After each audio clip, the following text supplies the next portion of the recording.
వచ్చాడు. మా బలం అయితే తగ్గిపోయేది, మా బలం అయితే అయ్యా అయ్యా అది వెళ్ళిపోయేది, మా బలం అయితే తగ్గిపోయేది, మా బలం అయితే క్షీణించిపోయేది, మా బలం అయితే తాత్కాలికమైనది. నీ బలం కావాలయ్యా. చేస్తాల్సిన ప్రార్థన దేవుని బలం బట్టే కదా దావీదు భక్తుడు గొలియాతును జయించగలిగాడు. దేవుని బలం బట్టే కదా మోషే ఎర్ర సముద్రమును దాటించగలిగాడు. దేవుని బలం బట్టే కదా హన్ను నిందలను అవమానాలను జయించగలిగింది. దేవుని బలం బట్టే కదా ఆసాపు దేవుని కొరకు వాడబడ్డాడు.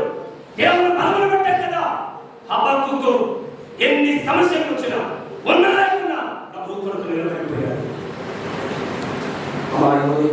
ఒక్క నిమిషం తనలో వచ్చి నీవు చిన్న ప్రార్థన చేస్తావా? ప్రభా నీ బలం కావాలయ్యా, నీ నిధి నేను జీవిస్తాను తండ్రి. దైవ బలం కలగాలంటే ప్రభు ఎరిగిన వారికి ఉండాలి. దైవ బలం కలగాలంటే విశ్వాసం కలిగిన వారికి ఉండాలి. దైవ బలం కలగాలంటే ఆత్మతో నింపబడిన ఉండాలి. దైవ బలం కలిగి ఉండాలి అంటే దేవుని వాక్యం నీలో నిలిచి ఉండాలి. ఒక్క నిమిషం అందరూ కూడా ప్రభు సన్నిధిలోకి వచ్చి ప్రభా నీ ఎదిగిన జీవితం నేను జీవిస్తానయ్యా, నీ అందరి విశ్వాసం ఉంచుతానయ్యా.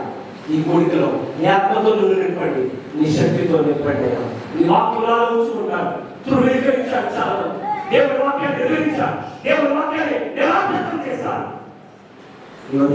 అమ్మా దేవుని వాక్యం బాధలు చేసుకుంటావా?